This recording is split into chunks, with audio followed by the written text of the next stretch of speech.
Jadi bukan kamu sih yang gitu, kamu harusnya A, kamu mestinya C gitu, kamu sih yang gitu.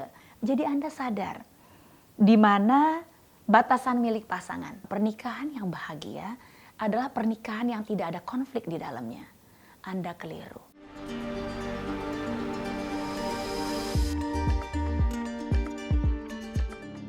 Konflik akan selalu ada dalam pernikahan.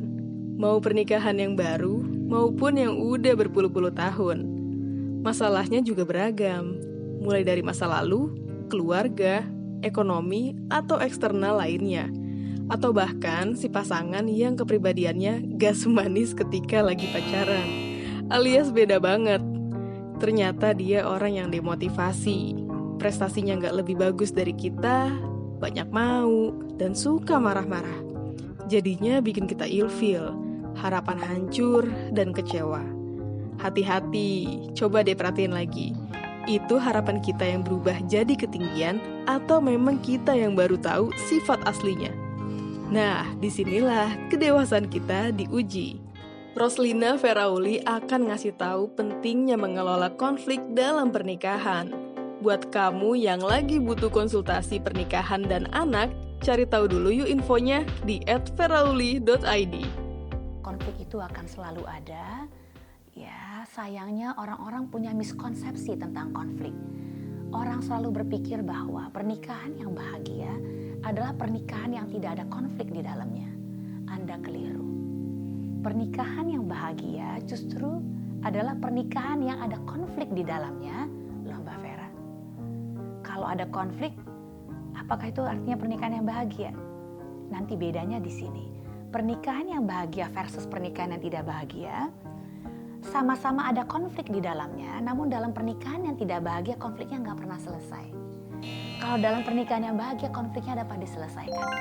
Bahkan dengan konflik lah kita jadi paham, oh pasangan saya nggak sukanya tuh kalau saya terlalu pegang kendali, terlalu over control, dia nggak suka. Atau kalau saya terlalu dominan misalnya, dia nggak terlalu nyaman. Jadi Anda sadar, di mana batasan milik pasangan. Kan kita nggak pernah sadar, pasangan tuh nggak sukanya apa sih? Sukanya apa sih? Dengan konflik lah kita jadi makin kenal pasangan lebih dalam.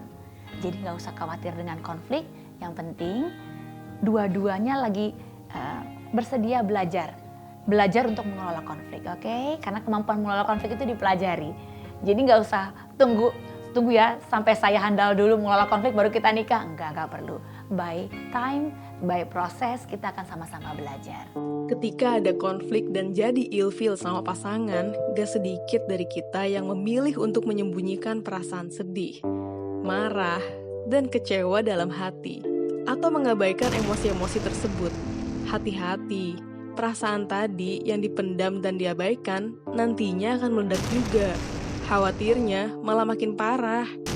Nah, komunikasi jadi hal penting untuk melerai permasalahan. Komunikasi yang buruk bisa bikin konflik rumah tangga jadi makin buruk. Seperti dalam Journal of Divorce and Remarriage, alasan 53% pasangan bercerai karena masalah komunikasi dalam pernikahan. Begitu juga kata seorang ahli terapi hubungan dan seks Minnesota University, Rachel Baker Warner, yang nyaranin komunikasi antara pasangan harus tetap dijaga untuk mendapatkan hubungan yang berkualitas. Jadi bahasa yang dipakai bukan bahasa you message. Jadi bukan kamu sih yang gitu, kamu harusnya A, kamu mestinya C gitu, kamu sih yang gitu. Itu pakai you message.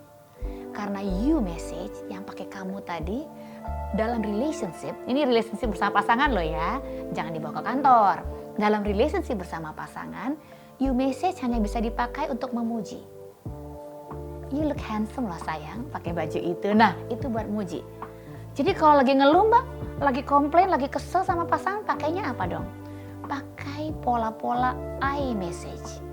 Jadi pesannya dimulai pakai kalimat I, saya. Aku tuh lagi tertekan loh ya, aku tuh lagi gak merasa disayang. Nah gitu loh. Jadi si dia paham bahwa oh, ada lagi dalam posisi yang down, lagi butuh dilindungin, lagi butuh disayang gitu.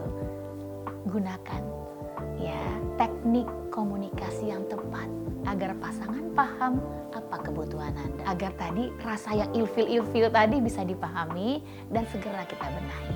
Konflik akan selalu ada dan gak selamanya buruk. Emang sih datangnya suka gak nyantai dan gak terduga-duga. Tapi dari situlah kedewasaan dan komitmen kita diuji. Otomatis makin paham juga kan sama pasangan dan diri sendiri.